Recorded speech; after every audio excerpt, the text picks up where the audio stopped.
All right, we're live Me, now. me, So me, me, me, me, me. warm up your You, voices. I you, just had you, some you, coffee and you. some water. So All right. are you ready? Oh, yeah. Are you Let's do ready? it. You Let's guys look do ready. it. This is one handsome crew right now, boy. Mm. So, all right. So this is the Commissioner Evaluation Show number 43, the AFC Divisional Debates. Welcome to my Commissioner Evaluation Podcast. I'm John McGlynn, and you can find me on the Twitter machine at JohnMcGlynn75. I'd like to thank my good friend and neighbor, Nick Scripp, at P2W Fantasy for letting me use his StreamYard to produce this hopefully heated divisional debates. Today, I plan to have some more fun in part 5 of this 8-part series where fan passion and fantasy goodness go head to head. Today, we have some really sharp and talented content creators, and like I said, also some handsome ones here in this group. So let's go. Let's get started. We're going to start with Bob Miller, Hey, what's Dynasty going on? Bob FF, representing the Baltimore Ravens. They're going to try to fly to a division title this year. Tell me about yourself, what you do, anything you may have come down the pipeline, all the good stuff about yourself. Oh, wow. Where do I start? Diehard Ravens fan. Been since 96. I was a little lost to start things off. I didn't know who in the heck to root for as a kid. But when Matt's Browns moved back to Baltimore, I was happy. Let's just say that. But no, I've been rooting for him since day one. Been covering them. I've done a lot of articles and a lot of fantasy coverage with those guys for years. And it's led to me, bouncing around different websites and everything to create my own website at dynastyprosfootball.com. And we cover a lot of fantasy football stuff, but we really cover more dynasty, the dynasty part of it more than redraft. But that's kind of where I'm at now. And we got a great team over at Dynasty Pros and just growing stronger by the day, really. Love it. Love your stuff. That's why you're here, man. We got nothing but talent on this show tonight. Yeah. Andrew Hall FF, roaring for the Bengals fan base. What's going on, man? Money Mac representing right here. Rookie kicker. Had to buy it after that playoff win. I just couldn't help it. So yeah, I'm here obviously supporting the Bengals. I write for Fantasy Pros. During the season, I write for Pro Football Network, and I have my own little podcast with a couple of other co-hosts called Dynasty Junkies. And we just talk Dynasty and kind of talk about player values and get into trades and all that. But anytime I get to talk about my Bengals, I'm a fan. I mean, Ocho here in the background all the time. That's my boy. So, yeah, I love being able to talk Bengals with you guys. It'll be a fun show. Yeah, buddy. It's absolutely awesome. Glad you're here. Matthew Bruening, sports fanatic MB, convincing all of us that Cleveland Rocks is not just a Drew Carey TV show intro. So tell me all about yourself, all that good stuff. Yeah, I mean, you can find everything I do at campustocanton.com. I appreciate you letting me come on and talk about the Browns. Not a fun time to talk about the team in general with everything going on, unfortunately. Still support this man, number 6, although he's probably not going to be on the team much longer. So I was really looking forward to him leading us to a Super Bowl. And who knows? We'll talk about it. Who knows who's going to play quarterback this year? We're going to have a whole lot of fun with that here in a minute, I'm sure. We will get there. We start with quarterback. But we're going to start with Herms right now. Herms, can the Steelman forge a division crown post Big Ben? Okay, tell me about yourself. What's going on? What you got going on besides being awesome? Geez. Well, to quickly answer that question, no. And then as far as the things that I got going on, I am Herms on Twitter at HermsNFL. I do stuff at Fantasy Pros. That's a fun time. And I have a podcast called The Lateral Show. It is on Spotify, Anchor, Apple Podcasts, a bunch of different places. I don't know. So I upload it to Anchor. It goes a bunch of different places. I use Anchor for a reason. So just look for it. You'll probably find it. I say the F word a lot. And then I am also the producer of the Devy Royale podcast. If you are a fan of college football type stuff, but you're also thinking about, doing the whole Devy Campus to Canton thing, or whatever, good place to find information. Obviously, Campus to Canton too. Hey, it's a good website. I got myself a membership, but Devy Royale, also a good place. So those are the things that I do. I don't know. It's going to be great. Go Steelers. Yes, go Steelers. Well, we have some guys here who probably won't agree with you too much, but let's talk about some news. First of all, it's 100 degrees here today with 50% humidity, and I work in a data center, which is not very fun to have all my chillers and heat exchangers and shit like that going on and off when the temperature is this high. So it's not a fun thing. But I first thing I have to address is that I'm also excited to be. I got chosen by Scott Fish to run the live in-person fishbowl drafts in Chicago location. So we're trying to get 5 of them there. We got about 2 filled right now. So I run about 7 home leagues. I'm a commissioner of 7 home leagues. So I got a bunch of guys from different, different walks. People I found on Twitter in the Chicagoland area that just kind of meet up and join my home leagues and have a good time and talking crap. We just had a weekend draft this weekend.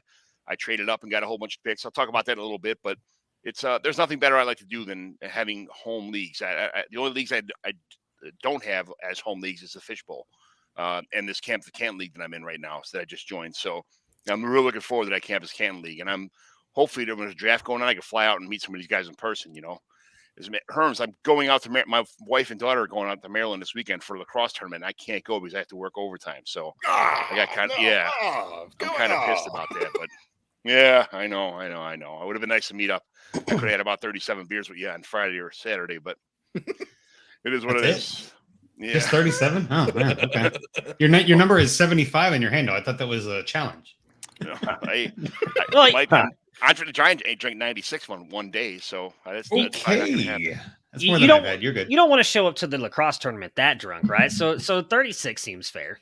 I'm just getting started at 36, man. It's especially with the heat. You don't want to mess with drinking in that heat. Yikes! No, that's bad news. I just switched right to the Jameson ginger ales if that was the case. But I had a bunch of I had some home league trades I was going to talk about, but real fast. I just this past Sunday, like I said, one of our 6 home leagues was in person.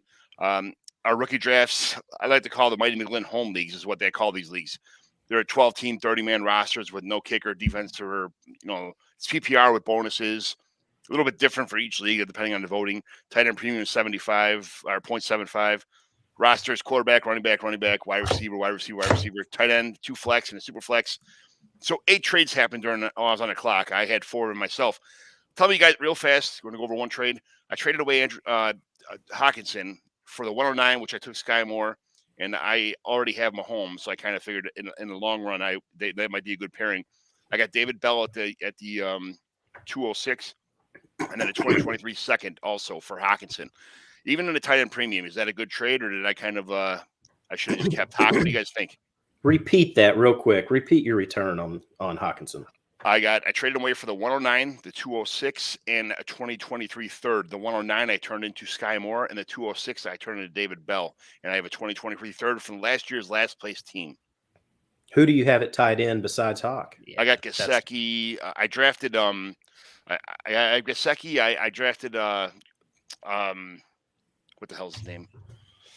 I'll get back to it in a minute. Let me see the rest of my guys, but there's not too much going on, but I just figure I know it's a 0.75 tight end premium, but if I don't have the top 4 guys or the top, the top 4, those guys are a dime a dozen. And I think Hawkinson's stats were a little bit padded last year because there's nothing else going on when he was on the field. Everybody was hurt in and out all the time. So I know it seems maybe a little crazy to make that kind of trade, but it's a tight end premium, not a rookie premium. You know what I'm saying? So, I mean, you've got to have a stud tight end in order to take advantage of tight end premium. And, Gesicki's okay, but a little inconsistent at times. And you could say the same about Hawkinson.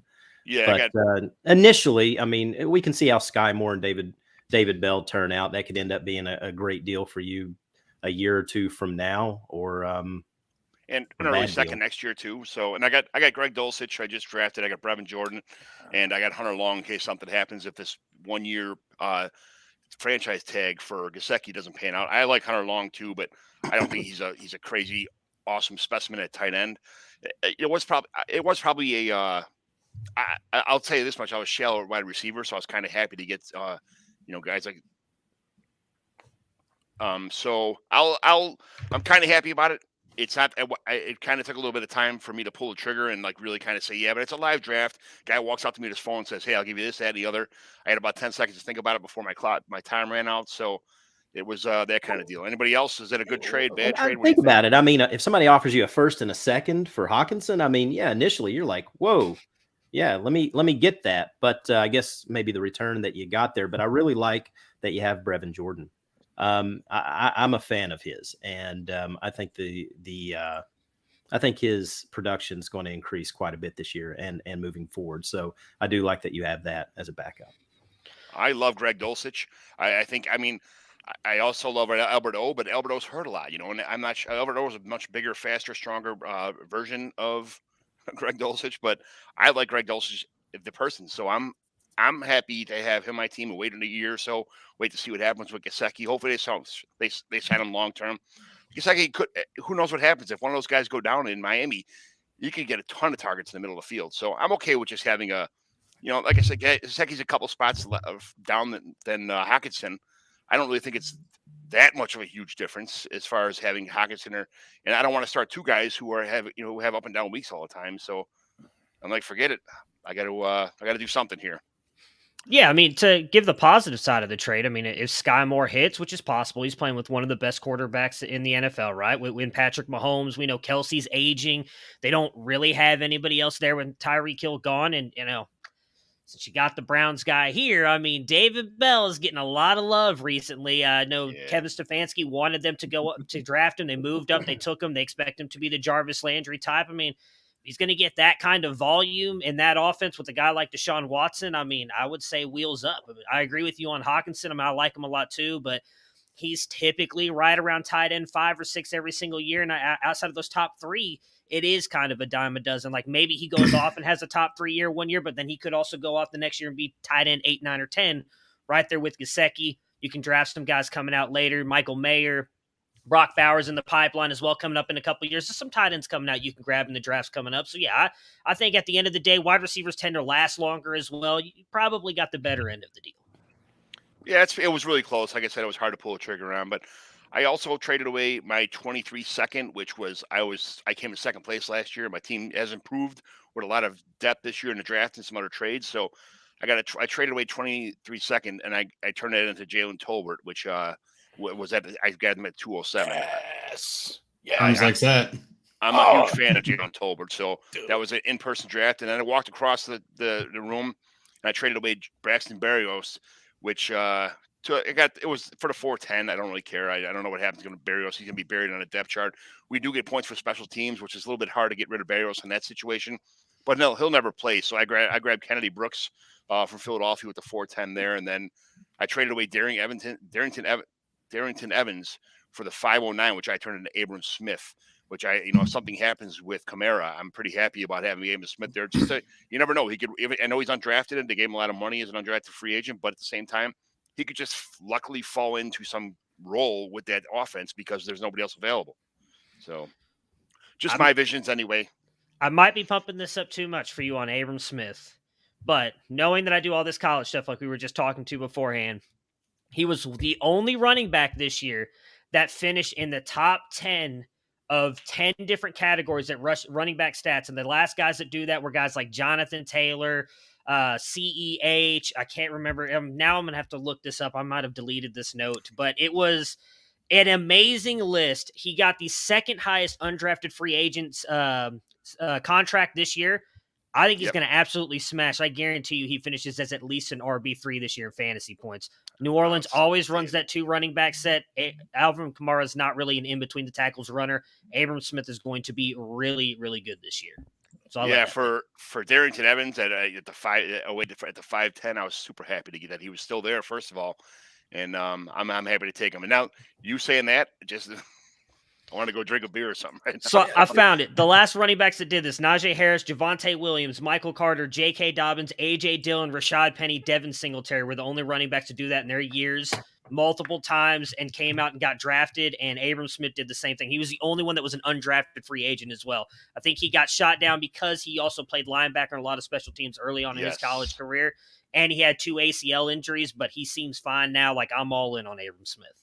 Awesome. Thank you very much for all the awesome pump hype man stuff. That is such good company to be in. And even Kamara stuff aside, the only ththing he really has to do is kind of nestle himself behind Mark Ingram, who, mind you, is old. So the path, and also Tony Jones Jr., oh dear God, anybody. I think it was the Thanksgiving game. I remember I was one of those people. I was like, all right, I guess we'll see how this goes. And then it was just the worst thing ever. Dude, honestly, the path is pretty good for him. And then also just you want to quickly point out, anybody who gets Jalen Tolbert is the winner. I'm just like, dude, I am so excited about I already really liked him as a prospect, and like everything that I kind of heard coming out of like the Senior Bowl and like, seeing some like the workout stuff and the whatnot. But then, Dallas, dude, Michael Gallup's not going to be playing for a little while. And like Steelers fan, we're here to talk about that. I watched a lot of James Washington. Okay. I am not worried about Jalen Tolbert being held back by the competition of James Washington. Like, dude immediately walks in to one of like the highest powered offenses opposite CeeDee Lamb doing some crazy stuff. Now, Dalton Schultz is obviously going to get his too, but like, bro, there is room in that offense just like right away. Boom, off the bat. Oh, Jalen Tolbert. I post the same meme all the time. It's just like the Bernie Sanders. I am once again asking you to, and I turned it into join the Jalen Tolbert hype train. Just follow me on Twitter. You'll see it. But like, dude. One of the main reasons I brought this trade up was because of that. So there you go. It's perfect. This is great. Every trade I got a guy in my corner saying, "Yeah, you got to." I'll just jump in general and kind of say that just at the Hawkinson train, I was kind of like, I kind of want Hawk there, but I think you done turned it around. You went and totally redeemed yourself with those other trades. Like overall, that was a terrific haul that you got for those players. Like I'm not as high on Sky Moore as a lot of people, so I think that's kind of where the value switch is on that one. There are a lot of people that think he's the next coming of Tyreek. I'm not quite on that train yet. So if you think Sky Moore is going to be a beast, then that trade is a win for you, hands down. I'm not quite there yet. That's the only hesitation I have on that trade. Other than that, I mean, again, those other ones crushed it. All four of those, like sending Berrios and Evans, I would love to send those guys. That'd be great. You know what I mean? Like just get them off my roster for somebody who has upside. I love it. So well done. Yeah, I still have to get rid of 11 people by July 17th or something like that, or July 14th. But it's going to be tough. But I got a lot of time. I've been making trades left and right for two guys for one, and people are sick of getting the same two people for everything on their roster. But it is what it is. You got to work it. You got to grind it. Got to grind it. Right. That's right. So, like I said, we do all home stuff, and I just got a little plug here for. Speaking of home leagues, I just wanted to give a quick shout out to DraftKits.com. If you're in a standard PPR, Superflex, IDP league, they have a kit for you. They have draft kits with 650 players, including 150 rookies. Player labels go from medium to extra large. They even have reusable draft boards. Order one of 68 backgrounds or customize your board with league name. Put your league winner or better, your league loser on the board and get 10% off using the code word commish. COMMISH at DraftKits.com when you order your board. So I use them all the time. They got real good stuff, and guys got great deals. Some of the boards can get pretty expensive, but for what you get on them, it's pretty cool. You can customize your board, and you don't get that option a lot of places. So check them out. But recent news since last week, just after my last podcast, Kyron Williams broke his foot in Rams practice. Hopes to be back before minicamp. It's a week old news right now, but nothing else is going on. So that's it. So what we're doing here is we have NFL fans who are also fantasy football content creators, analysts, guys that you see around the internet all the time, and some really smart people here. So we're going to start with position by position and then go with quarterbacks and then running backs, wide receivers, and then tight ends, and kind of just go back and forth about why our teams are better for fantasy and for real life, and why just little shit talking, little ball busting, a little kind of this and that. And, it's just among friends. We're keeping it fun, keeping it fantasy, keeping it fantastic. So we'll start with the quarterback here. And Herms, tell me about this new quarterback room in Pittsburgh here. You got Kenny Pickett was drafted, Mitch Trubisky, who I just traded away during the draft also. I didn't talk about that trade yet, but I traded away Mr. Biscuit. And then, the other guys, Rudolph and whatever, it doesn't even matter who that guy is. But so tell me about what's going to happen here. There's the early rumors are saying that Trubisky is going to keep this job, which, I could see that happening. What do you think? Well, first, I'd like to start by saying when it comes to this division and the quarterback rooms, it's one of these things is not like the others. Oh boy, oh god, it's going to be painful for a little while, dude. I was reading, a few things here and there, because also just shout out like the beat writers who cover the Steelers. Excellent job. Like they're definitely one of the most well-covered teams. So like a lot of the stuff that you're going to read is going to be pretty spot on. Cause I know certain teams in certain pockets and certain markets, who knows about some of that stuff. But anyway, that's beside the point. Like Pickett's all the way down running stuff with the third team. You know what I mean? He's going to have to work his way up if he wants to do that. But that's kind of just like a very Mike Tomlin kind of Steelers-y thing to do, where just like, you got to come in and earn it. Football, you know? So I get it.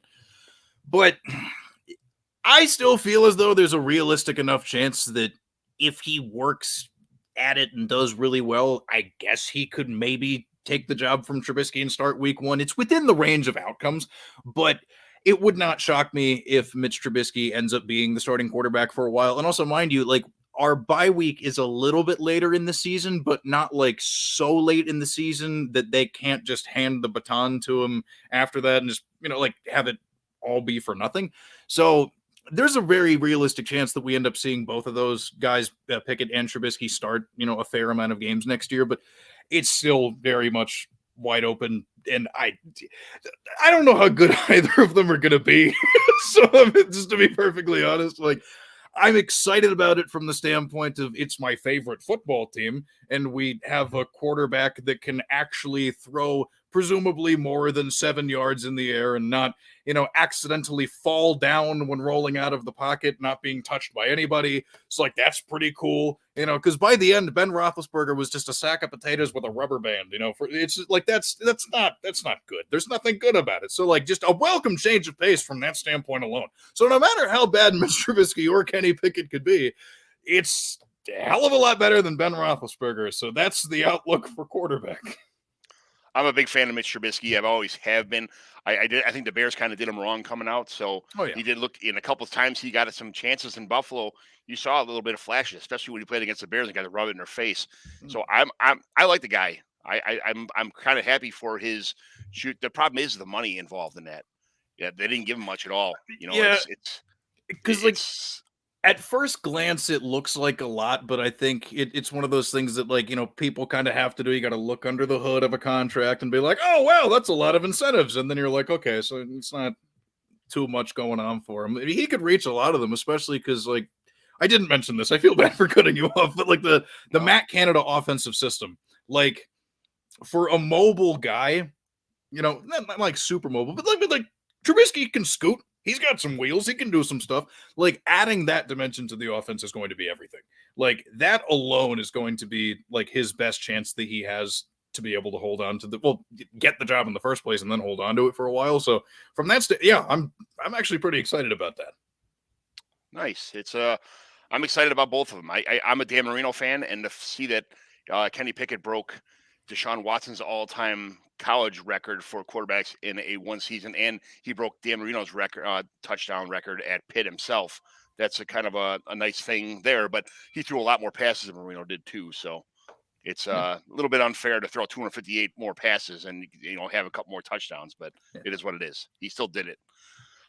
So next, let's talk to Matt. Matthew, tell me about your guys. Let's do that. Let's do it. It's ugly.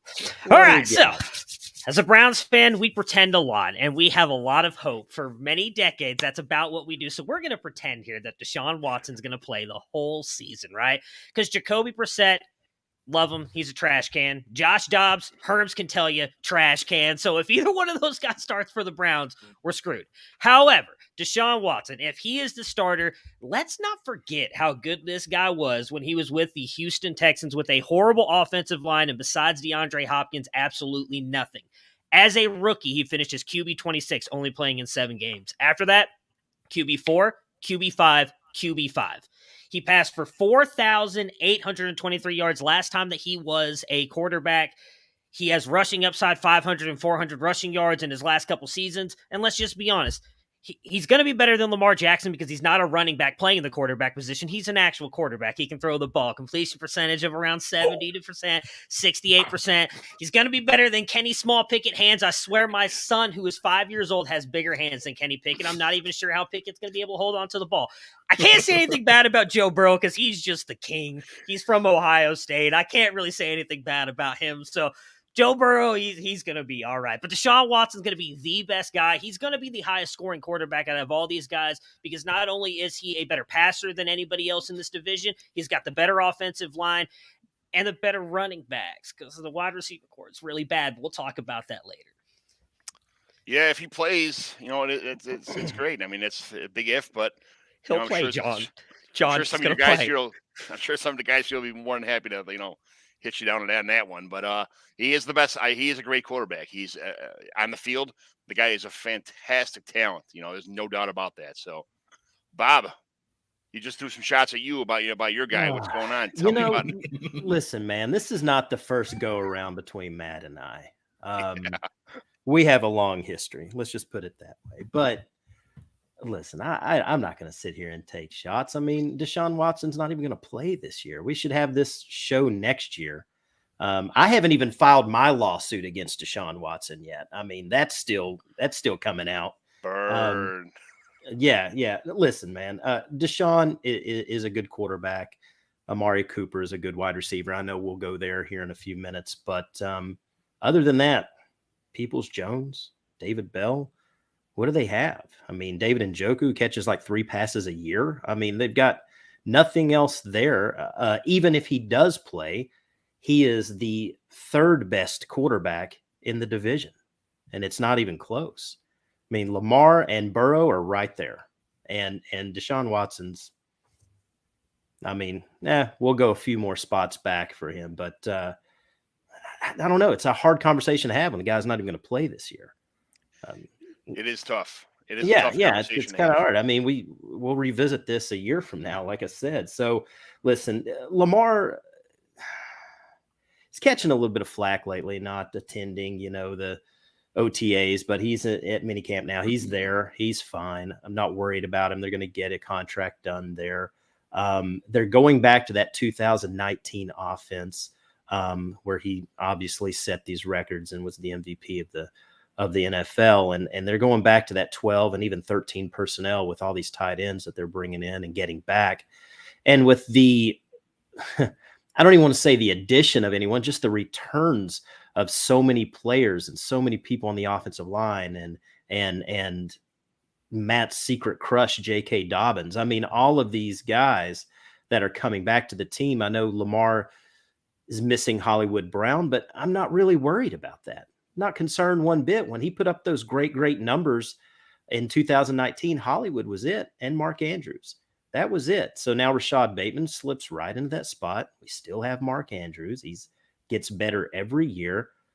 I think he puts up by far the best fantasy season of any quarterback in this division by quite a bit. I really, really do think that. So I guess we'll see. We'll see. But I think he's going to be right there neck and neck. I think Burrow's the guy that could, and very, very popular, especially in Dynasty. But with the rushing ability of Lamar, there's just no comparison. There was a lot of injuries last year, not just with Lamar himself, but a lot of the team went down with him. So it is, I think a lot of people are looking forward to this Ravens offense this year, shining out, doing what they should be doing. And you don't want to see teams play at like half-mast, like with just, not their full potential. There's nothing worse than watching a shitty game in the NFL because, this guy's playing as a backup because 2 receivers are missing or they're not playing with their stud running backs. Everybody wants to see the best competition against the best competition. And I'm hoping this is a great division. This is an awesome, rivalries across the board here are great. And I can't wait for these quarterbacks to go. And you guys got something special here. I think the most special here, I'm not going to lie, Andrew, tell me about your guy. I mean, do I even really need to get into the depth of this? I mean, I feel like you guys already kind of talked about it. I mean, Burrow's the cream of the crop at the quarterback position. I agree with Bob to an extent. I think Lamar is definitely in the hunt. I think they're both there in the top 5 or whatever you want to call it in fantasy and all this. But to me, Burrow with Chase and Higgins and Mixon, like that team is just right now ready to go. And Lamar still makes me a little nervous. I mean, running quarterbacks get hurt. We saw it last year. It makes me risky. It feels risky. It makes me nervous, right? So I think as a Bengals fan watching my boy Burrow, my hometown kid, got hurt 2 years ago, which was brutal his rookie season. During the COVID season, it was such a crazy, chaotic year. He gets hurt. He returns to the field and pretty much dominates. I would be honest. Like he threw a lot of passes from his backside. You know what I'm saying? Like he was the most sacked quarterback in the NFL and was still a fantasy asset in almost every situation. And now the team has gone out and upgraded their offensive line. I don't see there being any negative to the team. They've only gotten better. So for Burrow, for me, it's wheels up. Like it's honestly like we're looking solid this year. Again, I almost want to just knock on wood, like no jinxing it. Like we don't need any more injuries, but I'm just saying, like the team actually did what all of us fans wanted. We went to the Super Bowl a year ahead of where we thought we'd be. And then we shored up the one issue we had, which was the pressure on Burrow. So I think this year with him having more time, I think he increases his production by 5-10%, which is pretty stellar already. So yeah, I mean, no offense to Deshaun Watson, but even in his prime, I would take Burrow, I think here. There's just too many question marks on that team, even without the allegations, without the off the field stuff. It's a whole bunch of new stuff. He's thrown to Amari Cooper, who he's never thrown to before. Like there's all these different things in the air. And Mitch Trubisky, love him or hate him, I'm not worried about him. You know what I mean? Like I'm just whether it's Pickett or Trubisky, I'm not terrified of that. I would say they're better than Roethlisberger, but that's almost mean. It's a low you know bar. I mean? Like, well, but just like almost. But then like Lamar obviously is the threat. But I will say that I think that Burrow is the cream of the crop in the AFC North, and I don't think anybody's arguing with that too much. But I do see at least a discussion for Jackson. Maybe that's where I'll put it. Yeah. My argument with that too is I was a big Burrow guy. I saw him as like a league winner. Every year there's that quarterback or two that you want to choose, you want to grab late in your draft that always wins. Lamar was that guy. Mahomes was that guy. Last year, Burrow was my pick for that. I mean, it's not like I'm a genius by any means, but he had a great season, but he only had 4 games that he finished in the top 8 at quarterback. Yeah. In fantasy production.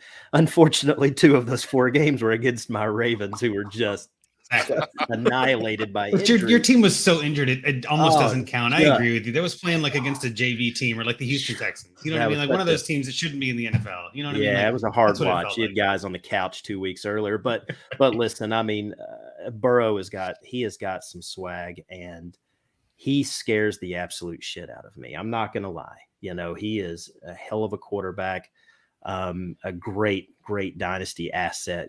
He's my number 5 quarterback in dynasty. And, so it's top 5. And some people's got him right up there with like Herbert, and top 3 even. Yep.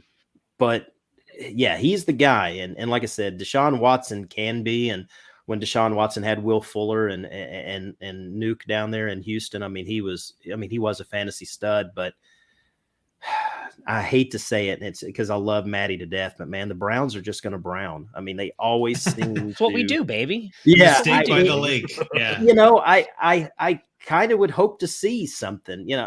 I really wanted to see Baker succeed, and then what they did to him, and had to go give all this money to Watson, and now that's blowing up in their face. It's just such a horrible situation there right now. Well, I think somebody else said this. It might have even been you, Matthew, where it's like, I was really hoping Baker was the answer, right? Like he looked pretty solid a couple years ago. He is the answer. Off. I don't know. He is the answer. I mean, you go back to and I know it was the COVID year, so you got to definitely play some things in there, but he had an amazing season. If you go back and look at what he did at the end of his rookie season as well, he was almost taking them to the playoffs. Had the Steelers not just done what they were supposed to do and lost that freaking game around Thanksgiving, the Browns would have been in the playoffs.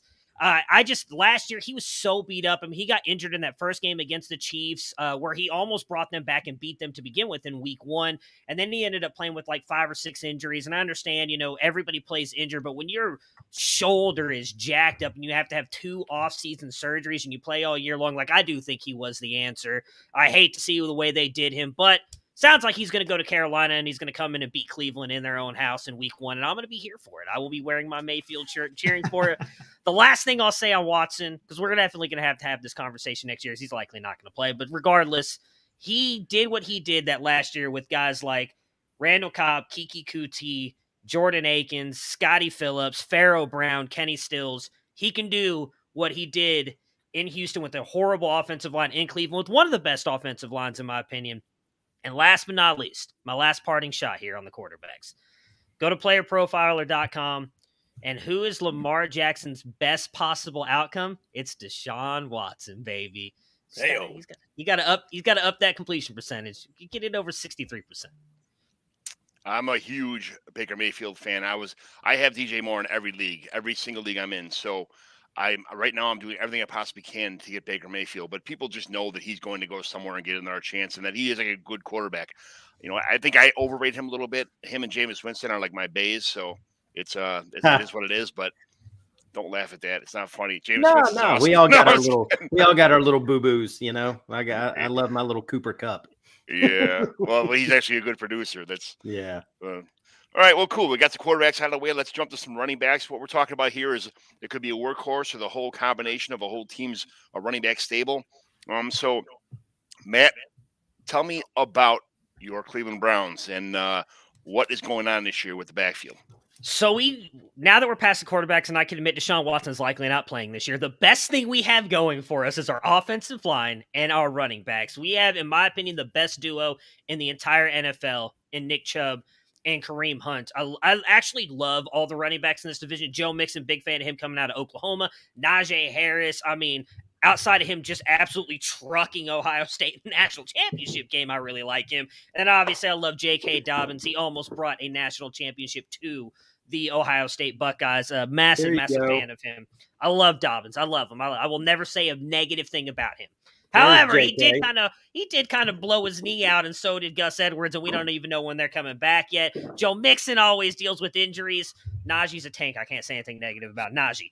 You look at Nick Chubb, 996 rushing yards in his rookie season, where Hugh Jackson refused to play the dude. They had to actually go out and trade Carlos Hyde just to get Nick Chubb on the field. Then he goes out there, 1,494 rushing yards, 1,067 and 1,259. And then you add in Kareem Hunt, who can do the exact same thing. Anytime Nick Chubb has been out, Kareem Hunt has stepped up and been a viable fantasy player.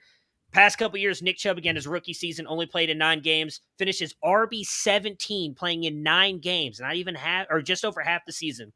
Then he finished as RB8, 11, and 11 with almost no receiving upside whatsoever. Kareem Hunt, RB4, was suspended that next year because of his incident off the field. We love those guys in Cleveland, apparently. And then RB12 and 10 in a committee with Nick Chubb. So you have 2 running backs who are finishing as top 12 guys sharing the same backfield. I don't see how anybody else has an argument here about having the better backfield. You want Nick Chubb and you want Kareem Hunt on your team, and they're going to absolutely smash this year.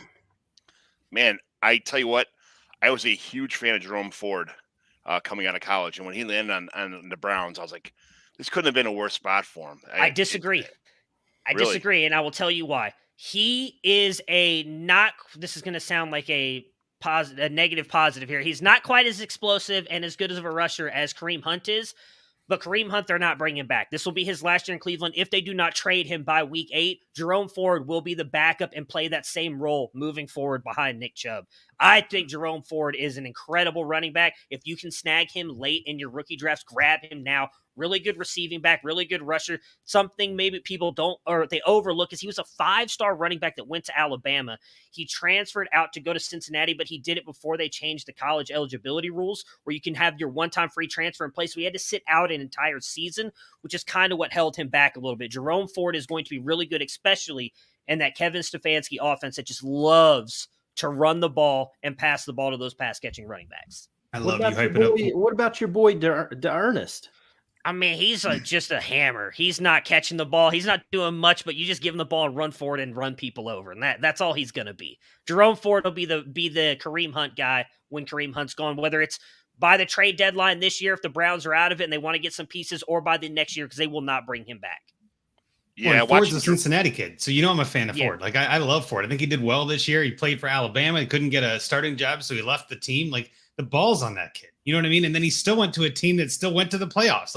I think that was not because of him entirely, but he helped. So yeah, I'm with you. I love Jerome Ford, and I think Herms. I think Hunt is out. Herms is in. Hunt is out. I agree with you. Yes. Good. That was great. I'm looking forward to him. I'm going to do everything I can to trade for him and sit him on my bench for a year because I agree with you. I know Kareem's going to be gone too. And I watch going on YouTube and watching Jerome Ford highlights is just something I love. Going on YouTube in the garage with my neighbors, having a couple beers and watching YouTube highlights of these guys in college, or even the pros now that from college, and his tape is just awesome. Watching his reception, he had 20-some receptions last year out of the backfield, and I mean some of them were 30-yard, 40-yard receptions. The guy's got pretty good hands for a running back. So, Bob, tell me about your running back stable since you already got another shot from your buddy up there. Oh yeah. He's going to take them all day. And listen, rightfully he should. He's got the best running back duo in the NFL. Nick Chubb is a stud. Kareem Hunt is an absolute stud, quite possibly better than a better all-around running back than Nick Chubb. But I will say something. I'm gonna be a little ballsy here.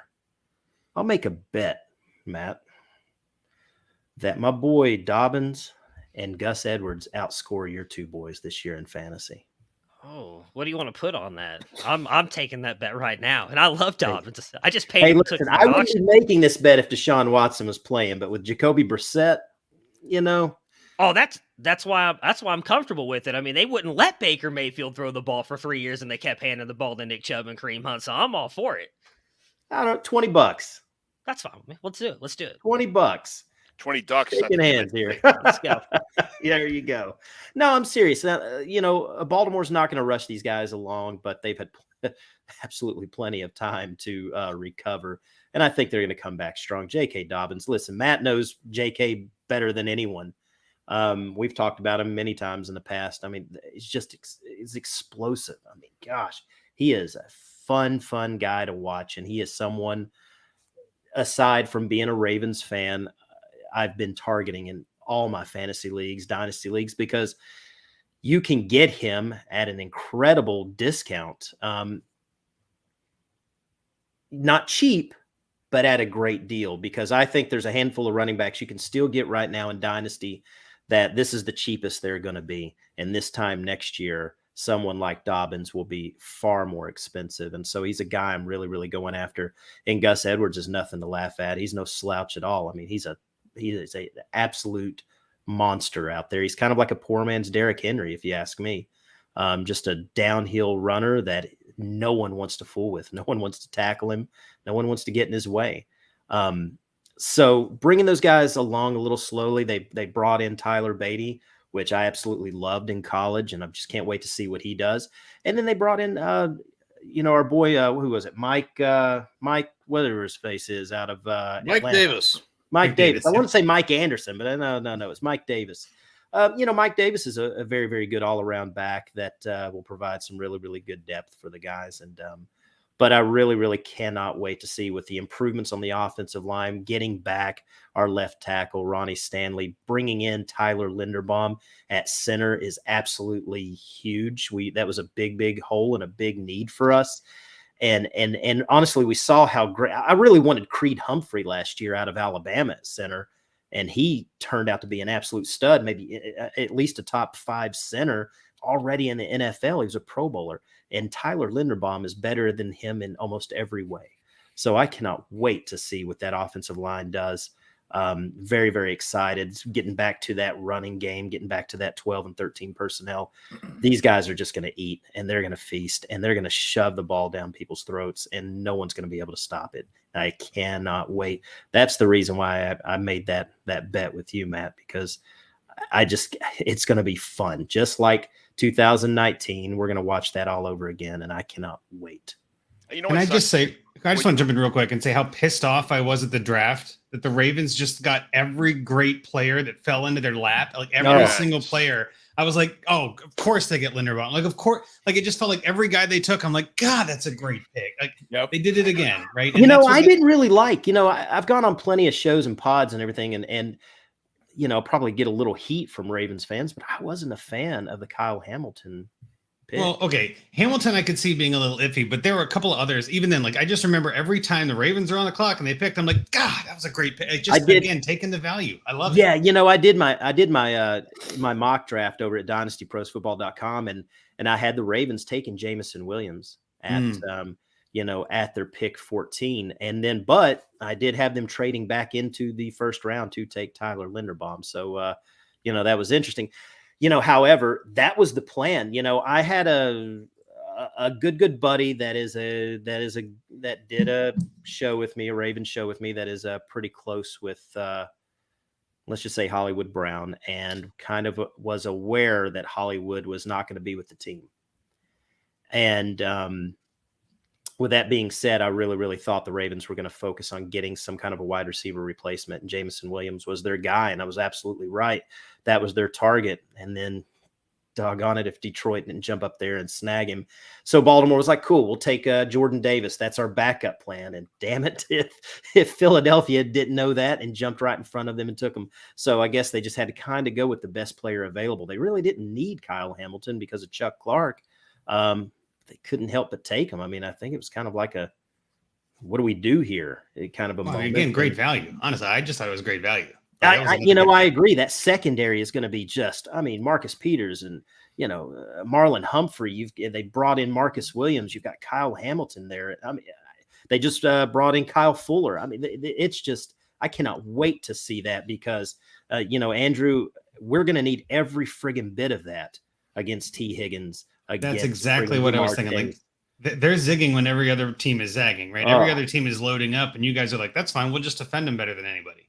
I mean, like, again, it's just like it's 3D chess. You know what I'm saying? Like, you're taking a step ahead on that. And I don't think it's a bad move at all. I mean, you guys are a dominant defense. You've always been a dominant defense. Yeah, since your inception, but hey, the Bengals are scary. They are friggin' scary, and so we have to do what we can to kind of combat that. That wide receiver core is absolutely a nightmare, and your quarterback is a friggin' stud. So we had to do whatever we could to kind of stop that or slow it down. Jameson Williams would have been such a good fit on Baltimore instead. That was my pick, and he was falling right there, and then boom, he got taken right out from underneath us. It kind of reminded me of several back in 2010 when the Ravens really needed help at tight end. And I remember they were going to take Rob Gronkowski, and the New England Patriots knew that, jumped right in front, a pick ahead of Baltimore, and took him. And so Baltimore was like, "Oh crap, we'll take Ed Dixon out of Oregon." So they took him at tight end, and so the next round, they were like, "Okay, we're going to take Hernandez out of Florida." And friggin', New England jumps right in front of Baltimore again, takes him. So they ended up taking Dennis Pitta, if you all remember that quarterback. So he was pretty good. Yeah. So, I've seen it happen a handful of times before, and this was the same thing. Oh, God, I would have loved Jameson Williams. Oh, my Lord, I would have jumped for joy. So can I pour some cold water on you really quick before I bring you right back up? I promise I'll bring you right back up. All right. I think Jameson Williams would have been a horrible fit for that offense. Lamar Jackson, while I love him, is not a great deep ball passer. I mean, Hollywood Brown last year was targeted deep, obviously, by them. And Lamar Jackson had I believe it was a 36.7 completion percentage deep, which was the worst in the NFL. And, Hollywood Brown, I think, suffered because of that. That's the role Jameson Williams would have played. I think that they're going to move more to the Chiefs style offense where they build it around the tight end and one wide receiver. And you have that Rashad Bateman, who I think is an absolute stud. And you've got Mark Andrews, who may not be Travis Kelce, but he's damn close. So I think that's how they're going to build that offense. I think it's smart. Kyle Hamilton is an eraser. He will make a big difference for that defense this year. He's going to be a big deal for you guys. The only reason I think James Williams would have been such a good fit there is because a lot of the Ravens plays seem to break down, and when you have to ad lib things, I mean, there's not too many better quarterbacks than Lamar Jackson who find guys who run in circles in the middle of the field when the play breaks down, and then boom, and he's got the running ability to get across field. And he's kind of got that Tyreek to him. He's got that Hollywood Brown to him. He was that type of deep threat that can kept that offense kind of flowing like they're accustomed to. So I do see Matt's point of view on that because, because he's not the crispest, if that's a word, route runner, but a deep threat and just an absolute weapon that's going to be an absolute stud in the NFL. I mean, how could you not want that on your team? I don't care if he's a good fit or not. Give me damn Jameson Williams. Andrew, tell me about your backfield in Cincinnati. Well, I mean, I can keep it kind of short and sweet. We've talked a lot about the other teams, and I think again the running back position is probably where this whole division is the best. I think all four teams have what I would consider stud running backs for fantasy and the NFL. Most rankings, ECR and Fantasy Pros has it this way too. Most rankings have it Harris, Mixon, Chubb, Dobbins. But I'm really not going to be that upset if you put Mixon fourth. That's how much I respect the other guys, and I think Dobbins at 100% coming back from that injury could easily be better. So even if you're looking at Mixon as the worst running back of the four, I'm happy as hell to have Mixon as my running back, right? Obviously that offense is going to run through Burrow and Chase and Higgins and all this, but you got to have a running game to match. And now that our offensive line, like I said before, can keep Burrow upright, that gives the offense a little bit of a chance to get in a rhythm, get in a groove. I think that's going to be, wheels up for Mixon in a sense as well. The only real concern I have about Mixon is the thing that was mentioned before is the injury history. He does tend to get a little bit, I got a boo-boo, I need to sit out a couple games. And that's a little frustrating, right? We've seen it before. Granted, some of those games were when the team was really bad and it was like, why risk it? So it's kind of might have been the Bengals medical staff being like, yeah, we'll put a Band-Aid on it and you can sit out 3 weeks. You know what I mean? Like there was that time too, I think it was 2019 or 20, I forget, where he sat out for 2 or 3 weeks. He didn't go on IR and then he sat out for another 2 or 3 weeks. It was like, are you coming back or what, man? But all that aside, I do think that the running back position is locked in with Mixon as long as he's still there. I really, really, really hope that we don't start the season with Samaje Perine backing him up. I'm just fed up with Samaje Perine. I don't want to say he blew the Super Bowl for us, but I will not watch that play ever again. I just can't. It's too recent. It's too just nope, not a fan. Chris Evans, on the other hand, I think is a stud that is ready to go. I think he had a really interesting rookie year. I think he got a lot more snaps than he expected to. And I think the team saw a lot in him. So I'm really hoping that during training camp in the offseason, they let Evans kind of take that secondary back role. And maybe they move Perine down the roster chart or depth chart here. And maybe at some point we trade him or get rid of him. I'm fine with that. I think Evans could be a fine backup to Mixon. But that was exactly my question. I think it's just a minute ago. If Chris Evans was to happen to take over because of injury, what could he do? How much comparable is he to Joe Mixon then? I mean, I don't want to get too ahead of myself. There's a lot of different things at play. When a player gets injured, there's a whole lot of things that go, and you have to catch up on as the secondary running back. I think his ceiling is probably 80% of Mixon, just knowing what I know right now, which is Mixon's pretty good. So I'm okay with that, right? Like I'm not saying he's as good as Mixon. No, he's not as good as Mixon. But if Mixon gets hurt, he's 80% of Mixon, whereas Perine is like 8% of Mixon. Like right. I'm not nervous about Perine. He goes in there on passing plays and everybody knows it. So it's exhausting. So like put Evans in there and then we still don't know what we're doing. I think too, with the new offensive line, that gives us some more flexibility on how we run plays out. And I think that gives Evans a little bit more of a chance to get on the field because there could be some 2-back sets that we haven't really been able to do before, where both backs are actually able to get the ball and you could decoy Mixon and give the ball to Evans, something like that. I would love to see that. So I just think that there is some difference this year. I think if Evans takes that step up, which I think he will do, and Perine sits down, which I'm really hoping he will do. And then again, we've got like Travion Williams, I think might still be on the practice squad. We got a couple other players that were big in college that are kind of like done nothing in the NFL. So again, it's a pretty shallow backfield after that, but I'm not really worried about Evans. Mixon to the moon, if he wants to be the second or the third or the fourth, everybody's behind Harris in my book, Herms. I'll kick you to that one, but Harris is the stud of the group. But I don't mind if Mixon's second, third, or fourth in this group. These are all stud running backs. Yeah, Herms, he kind of just did you, the intro thing right there. So I say the best for last from the running back division here. Najee Harris, I think, is by far the most explosive, everything running back you can ask for in this division. So with the quarterback situation now, where do you see Harris this year? Is he? Are they going to? He's going to get more receptions than last year, less because of running quarterback situations. What do you think about Najee Harris? What do you think this year, and how do you compare him to the rest of running backs in this division? Well, I mean, look, this is the AFC North, all right? This is, you got to make sure you have a smash mouth defense and you have to make sure you have a smash mouth run game. That's the identity of this division. That's just how this works. And who better to have than Najee Harris? Because, think about it. Like, we started out by talking about, yes, it's cool that, Chubb and Hunter are a great duo, but, you're just having two guys do one person's job. You have to, to have one running back to do. That's what it's all about, baby. Come on. It's so wonderful. And look, Andrew is also right. Like, Mixon, whenever he's healthy, super cool. Great, fun to watch. Took him forever to finally break out and stop. Super cool. I like that. Believed in him too much. And then Bob, being like the Ravens, abandoning the run and talking about a wide receiver in the middle of it. Kind of. Yeah. So that's that's.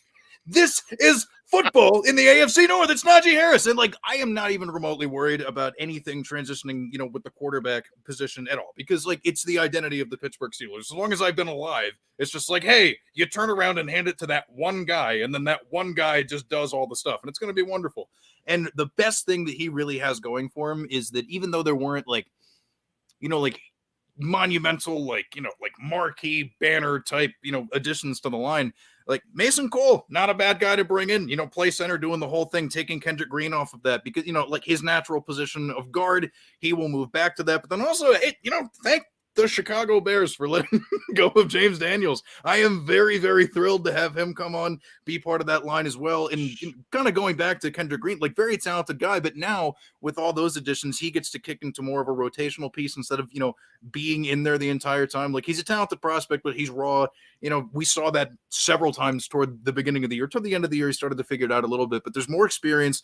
There's just so much. You can only go up from last year when it comes to the offensive line. For as much as I, knew that I couldn't, talk any crap in the quarterback portion of this, I also couldn't really talk a lot of crap talking about the offensive line, but it's better.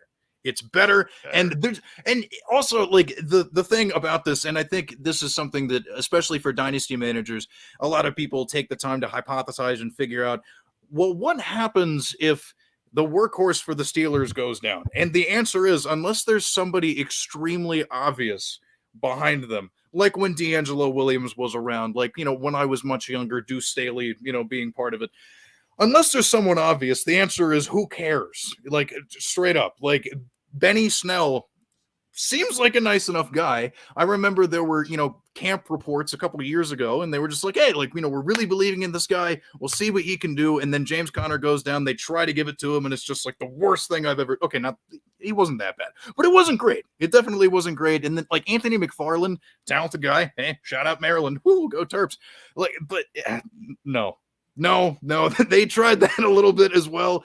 He's a little guy. He can run Matt Canada's offense, especially because, Matt Canada, he had a pit stop in his professional career with the Maryland Terrapins doing his whole thing. So it's like, it wouldn't be like super unfamiliar to him per se, but like, yeah, if anything happens to Najee Harris, then I don't want to talk about it, but assuming nothing happens, I'm not worried about it at all. There are very few running backs in the NFL that can carry that much volume, which is wonderful for obviously real life. Has put up some great numbers, but fantasy, straight up, other than Jonathan Taylor, my next pick is probably Najee Harris off the board. For redraft players out there, like, what's stopping him? What's stopping him other than injury? Nothing.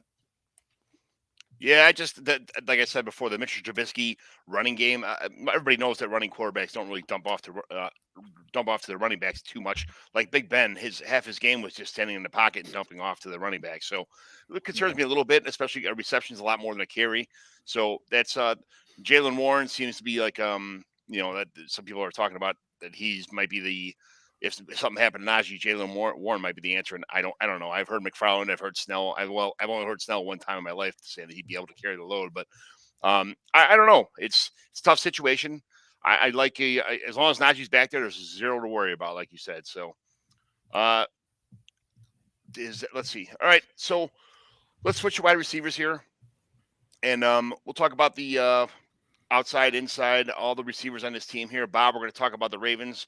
Some changes here this year, but for the most part, the tight end is probably the second best receiver on this team, but you have a really good receiver to start things off with, Rashad Bateman. So tell me about the receiving core. What else do you think prove me wrong here? Who else on this team is good besides Rashad Bateman? I don't know, man. You tell me. Honestly, honesty, I like it. I don't know. It's kind of weird. We brought in some undrafted rookies, free agent rookies that I'm a little kind of excited about in a way. I'm not too excited about Devin Duvernay or James Prochet or anything. I've seen Will Fuller linked to the Ravens. I think they're going to look through camp and see how this team looks as far as that passing game before they go and maybe look outside at bringing someone else in. I really like the idea of bringing in someone like Odell Beckham, but I really think he's destined to go back to Yeah, he loves it over there. Yeah.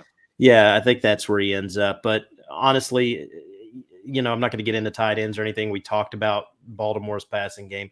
There's not much to talk about, man. It's Rashad Bateman, and we'll just we'll flip a coin on who else it's going to be after that, man.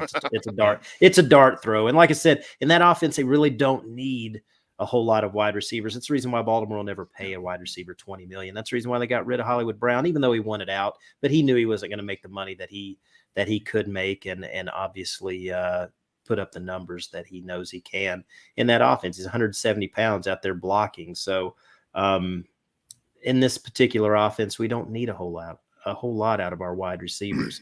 So the lack of wide receivers in most people's eyes does not concern me very much, believe it or not. We didn't have much in 2019 and we did very, very well. So I'm very, very much looking forward to what we have right now. From a single dimensional receiving core to a super talented receiving core.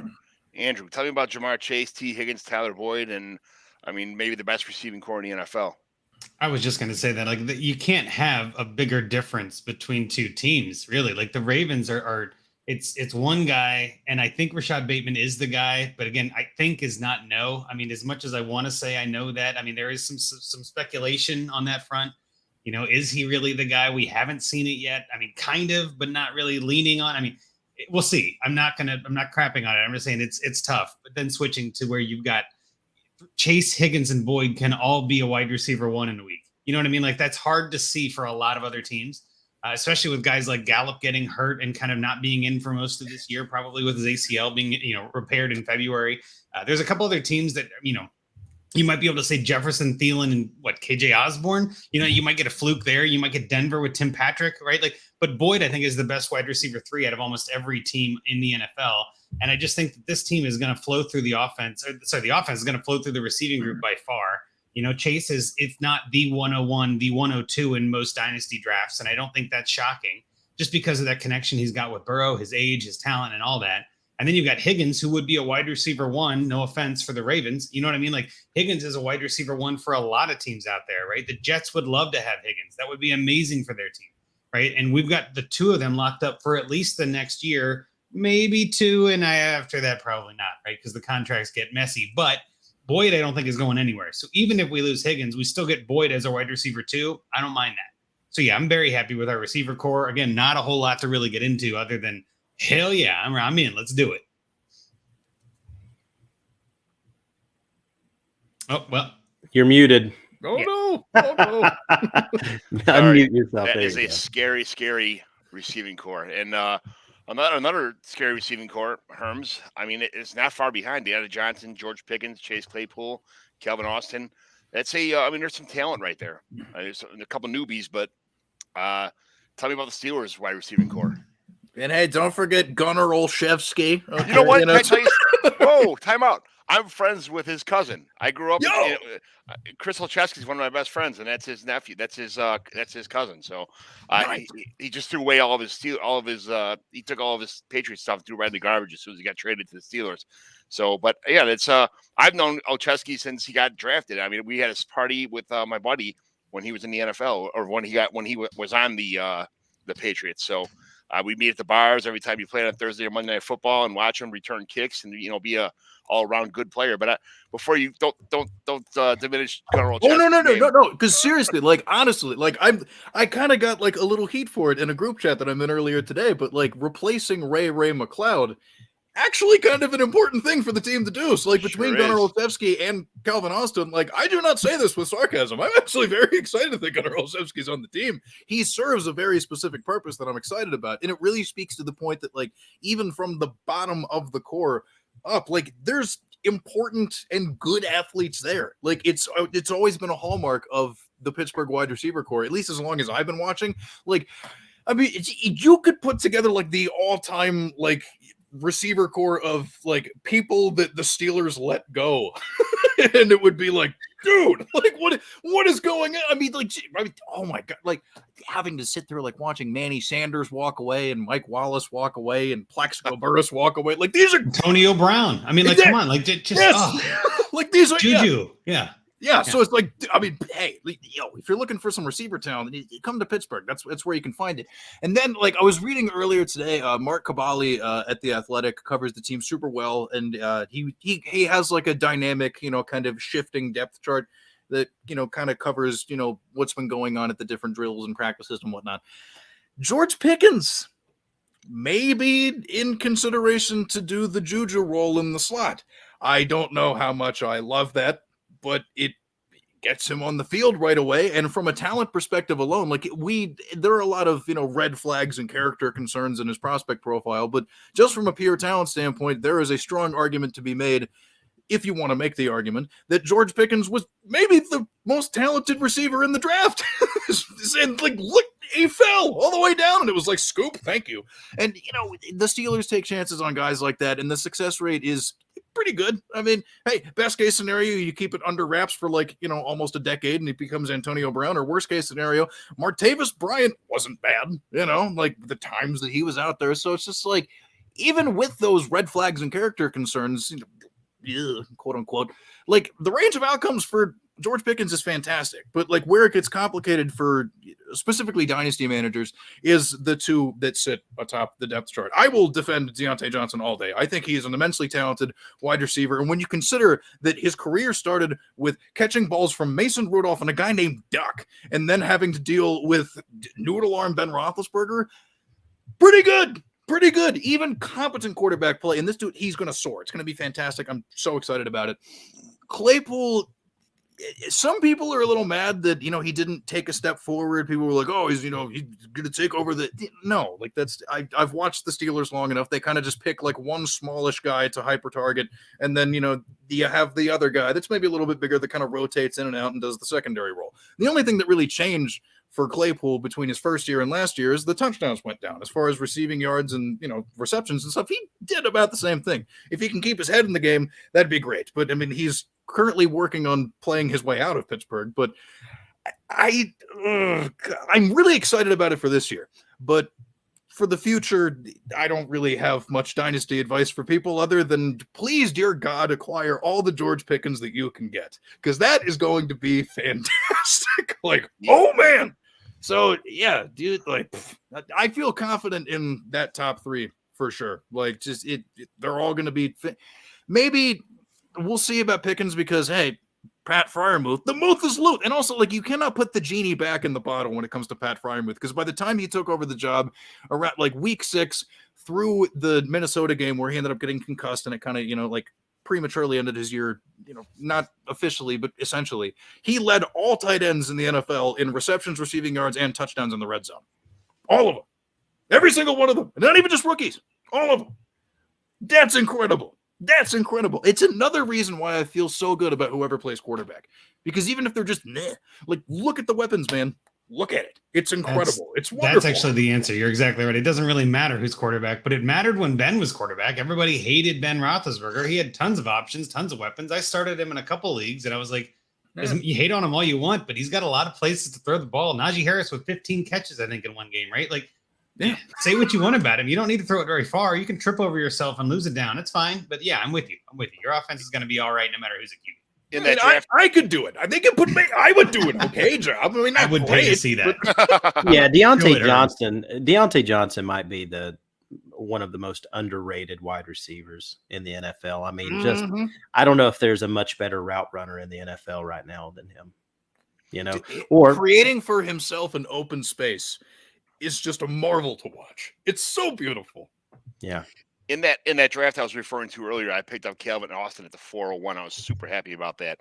I think he's a good receiver, and especially with these guys next year, possibly losing Johnson and Claypool, I'm super happy about the possibility, the endless possibilities that Calvin Austin could have in this offense, especially on a team that knows how to groom receivers for the future. I'm super happy about that. So it's a little small, but if he could really develop into something, nothing's really stopping him. No, and I like there might be a lot of room on the depth chart too. So we'll see what happens with that. But so Matt, tell me about your guys. Do we have to? Can I talk about how great George Pickens is going to be in like a couple years? Because Pittsburgh is phenomenal at developing wide receivers. He was one of the best wide receivers. Now, look, I'm going to be honest with you guys. I don't know who Jamarcus Bradley is. I don't know who Isaiah Weston is. Javon Wims, I thought, retired. Same with Jakeem Grant. Mike Woods, he couldn't really do anything at Arkansas or Oklahoma. How he ended up on the Browns, probably because they just need people. If you're looking for any hope, it's Amari Cooper, right? And he's not even going to be there more than likely after this year with his salary. If you look at what he's done in the past, he's been a very good wide receiver. Obviously, 21, 14, 36, 19, 10, and 15 were his finishes through fantasy throughout his career. If Jacoby Brissett is starting, which seems like the likely outcome at the moment. He did produce a top 24 receiver season for T.Y. Hilton, which I think we can all say Amari Cooper is better than T.Y. Hilton. And in the year where he had 2 wide receivers, it was T.Y. Hilton was 27 and Zach Pascal was 34. So if he is a starter, Amari Cooper is likely going to be at least decent for you this year. We talked a little bit earlier with your trade. I think David Bell is going to be a home run in this offense. We saw how good Jarvis Landry was here, and I do think David Bell is going to do that. I mean, just to give you guys an idea, when he was a freshman, he had a weighted dominator rating of 27.9. That was right there with Antonio Brown and Alshon Jeffrey. Then as a sophomore, 37.64 with Keenan Allen, Chris Godwin, Cortland Sutton. Like, David Bell is going to be phenomenal. He creates space. He's not a burner, but they don't want him to be that. I think that's kind of the thing. I've compared him a lot to Rashad Bateman last year. Like, a lot of people did not like Rashad Bateman because he wasn't going to be flying down the field and catching on some, what is he? Technical route runner, incredibly good with his hands.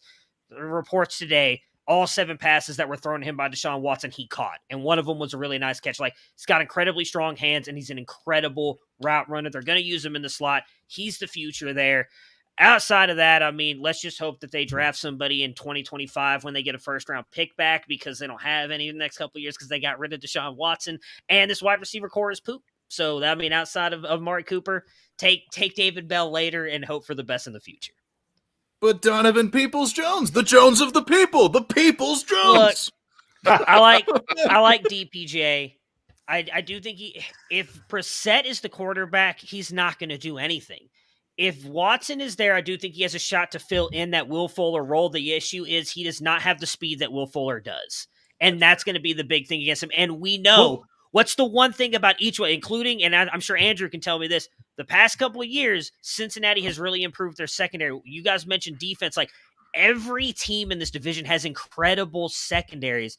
DPJ is not challenging any of the second cornerbacks on these teams, so they're going to have to find ways to get him open. Now, maybe Deshaun can do that when he rolls out, but do I trust Jacoby Brissett or Josh Dobbs to be able to do that when they roll out? Absolutely not. So maybe they can get Robbie Anderson in return for that Baker Mayfield. No, I need Robbie Anderson to be phenomenal. Robbie's thinking about retiring if Baker goes there, so that's not a bad idea. He deleted all his stuff. We're all in on Robbie Anderson now. Him and Baker are going to be phenomenal. I also want to say Will Fuller is a free agent, if I'm not mistaken, so he might be waiting to see how this Deshaun Watson thing ends before signing in Cleveland, and that would be an interesting move to me. Why don't we talk about Anthony Schwartz about this stuff? I like Schwartz. Why are we leaving him out? He's a track star. The problem is he's not really developed as a wide receiver. They didn't use him that way in Auburn. It was a lot of, I hate using this term, they used him a lot like the 49ers used Debo, and I don't think Kevin Stefanski will use him that way in the NFL, and he's also not just thick enough to play that role. He can't take carries. And also, if they'll use him in dynamic ways, but he'll never be like a high-scoring fantasy wide receiver. I think he's a best ball guy, on long plays, gimmick plays, stuff like that, but I just wanted to throw it before you guys all mention all these other names. I want to get my Anthony Schwartz love out there, even though I'm probably the only guy that likes him. It is what it is. But Herms, you mentioned tight ends before, so we have to jump over to the tight end situation of this podcast. So let's start off with, I don't have these guys in order yet, but Andy, tell me about your tight ends here. Andrew, tell me about your tight ends. Pass. Pass. Can I? Is that not allowed? So Hayden Hurst, I do like Hayden Hurst. Let's talk about him for a second, right? We lost CJ Uzomah. We lost CJ Uzomah, which I actually like CJ Uzomah, both as a person and as a player. So that was actually a big loss.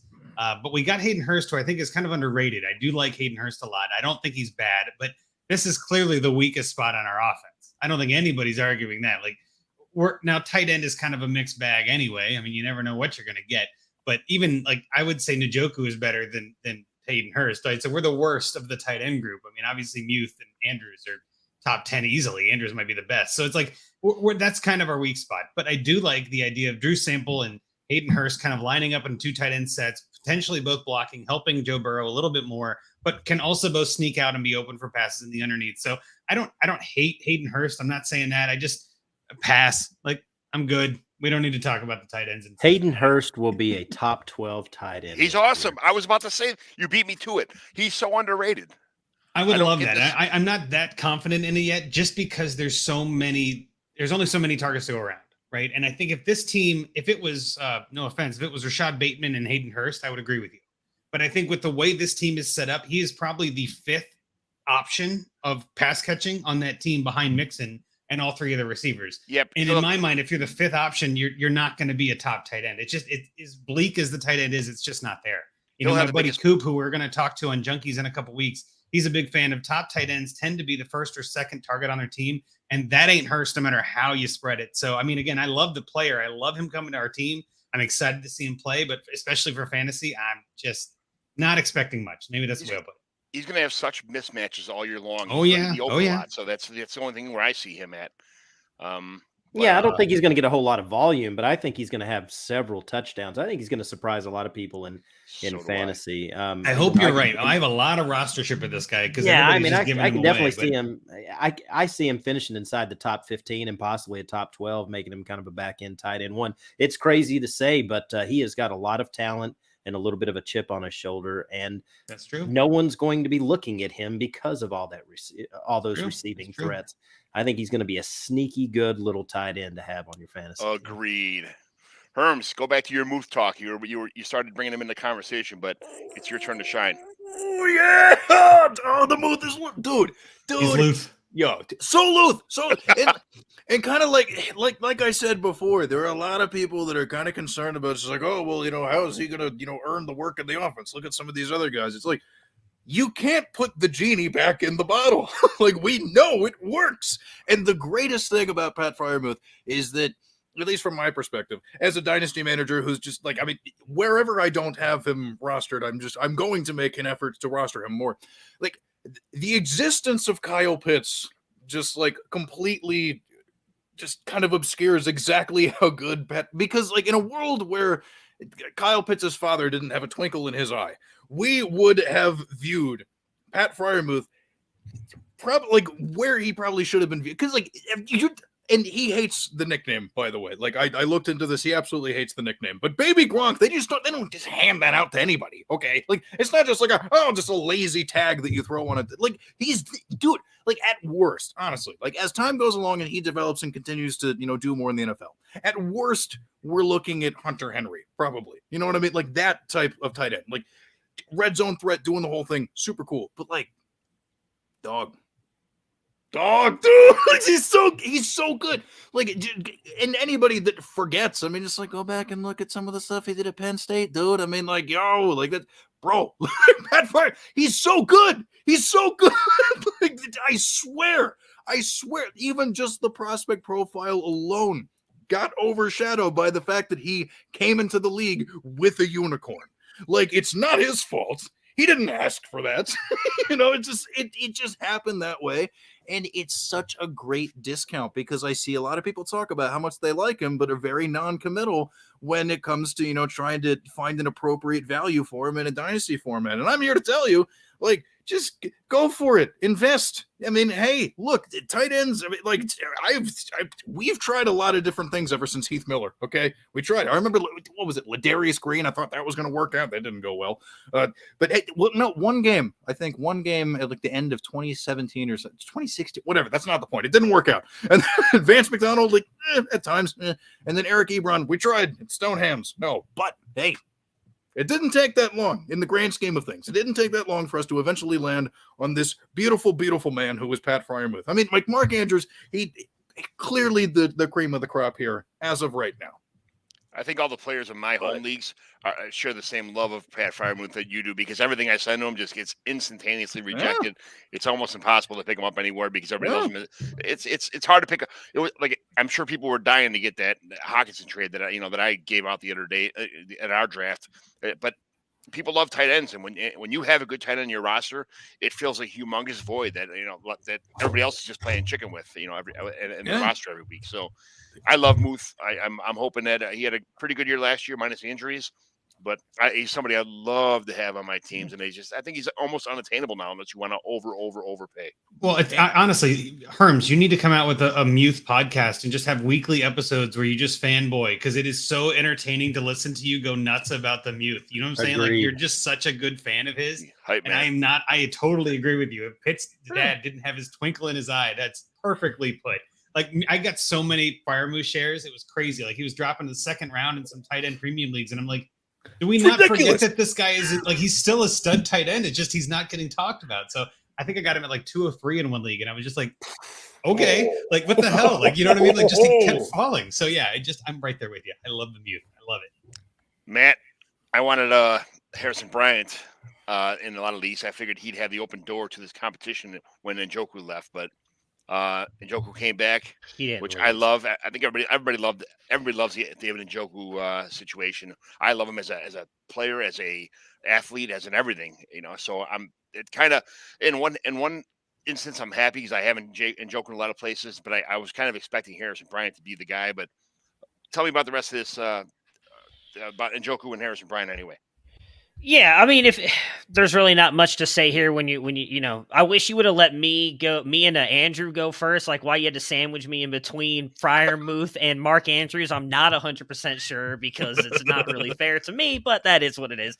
I mean, you're asking for a lot of projection between Njoku and Harrison Bryant. I mean, the one thing I'll say for Njoku, he's shown flashes. He's definitely improved as a receiver. The biggest thing that's hurt him is he's gotten injured every single year as he's really started to get going. Hopefully he stays healthy this year. They've talked a lot about how he's improved his blocking. The one thing Kevin Stefanski loves to run his 2 tight end sets. I believe it's like 3rd most in the NFL. So you'll see a ton of Harrison Bryant. You'll see a ton of David Njoku. Again, if we really want to talk about Jacoby Brissett starting, Jack Doyle's best seasons came with Jacoby Brissett. So one of these tight ends might actually be pretty good. If I had to guess, I actually do think it's going to be Harrison Bryant because he's a much better offensive player than David Njoku is. Like David Njoku's an athletic freak, but Harrison Bryant's got better hands, better route runner, better everything. But I just don't know what this offense is going to be with those two. I think they're mainly going to be blockers for the running backs. And when Deshaun Watson eventually does come in and take over this team, go look at what his tight ends did when he was a quarterback. They did absolutely nothing, just like the slot wide receivers. So that's where you might be a little bit worried about David Bell in the future and these tight ends because Deshaun Watson either runs it or looks for his start wide receiver. So a lot of projection with those guys, but I think one of them will break out. For me, I'm taking Harrison Bryant because he's going to be cheaper in drafts, and you just hope that he does what he did in college because he had an amazing college career. He sure did. I like him. I like him a lot. He's I have him in a lot of leagues, like I said, and I hope he does pan out because I really, with only Gesicki in my tight end stable, that's something I need. But like you mentioned before, there's this other guy named Mark Andrews, Isaiah Likely, Charlie Kohler.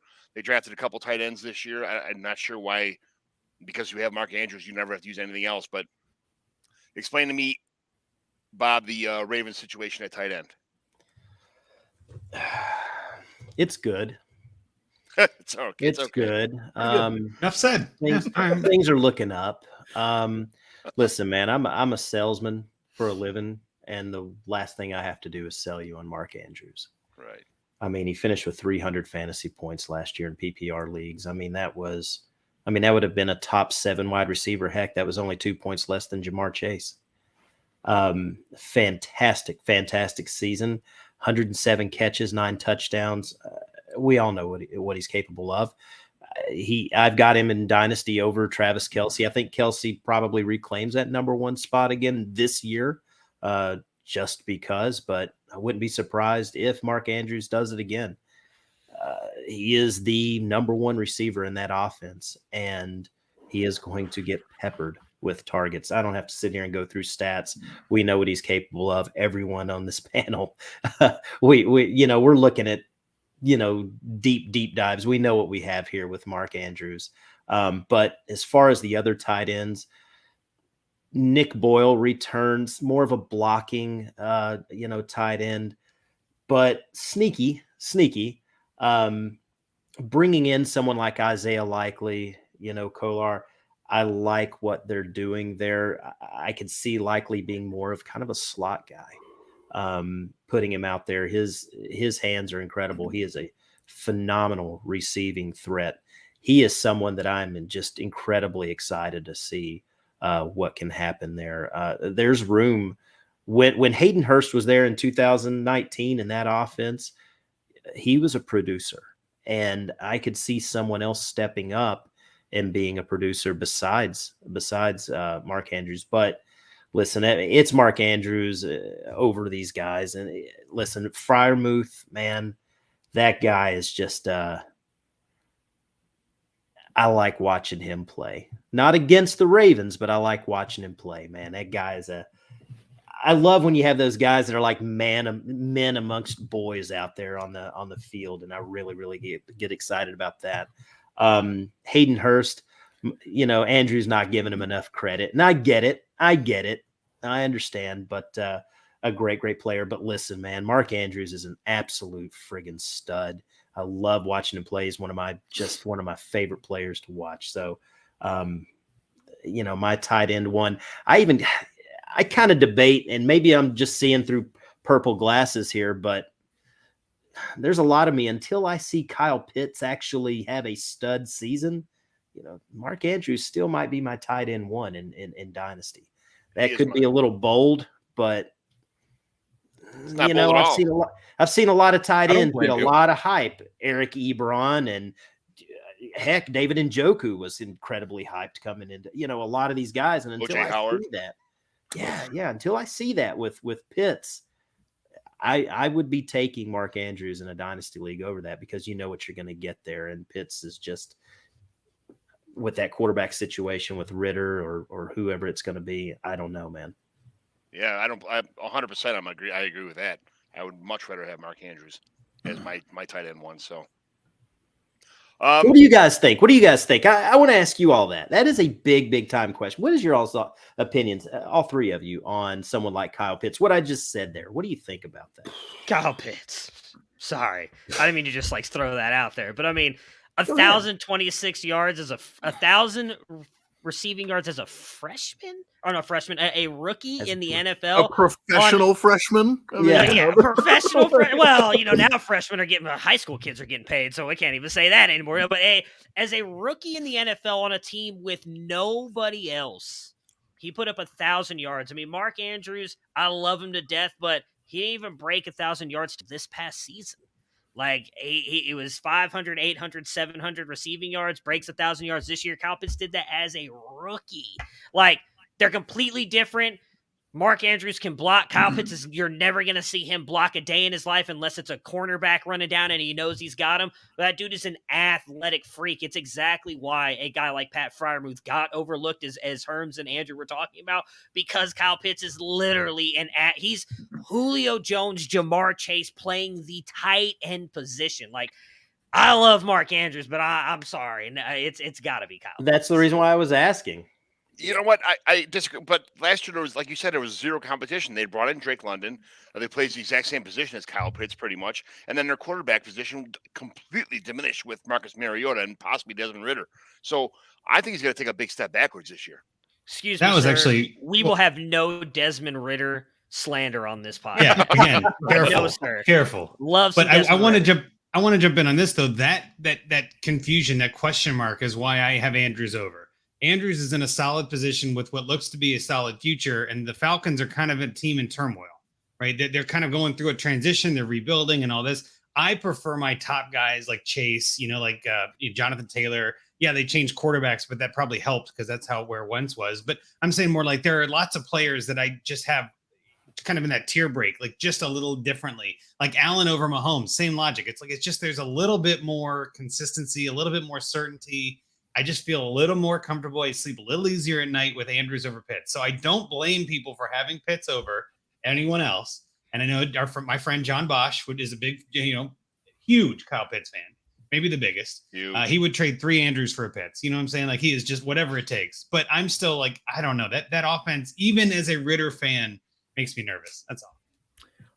I would say I would prefer Kyle Pitts, but if you're going to make an argument for anybody else besides him, that player is Mark Andrews. Because Kelsey being older or whatever, you're getting the twilight. And some of these other guys, I mean, for as much as gush about Pat Freiermuth and stuff, I mean, there's a difference between the two. For now, maybe, who knows? But at least for now, there's a handful of tight ends in the league that are capable of producing at that elite level. And at least you're entering in a draft right now, in a startup right now. you're drafting Andrews from the beginning of his breakout on. Whereas for some of those other guys, it's, either in the middle of it or, starting to falter off out.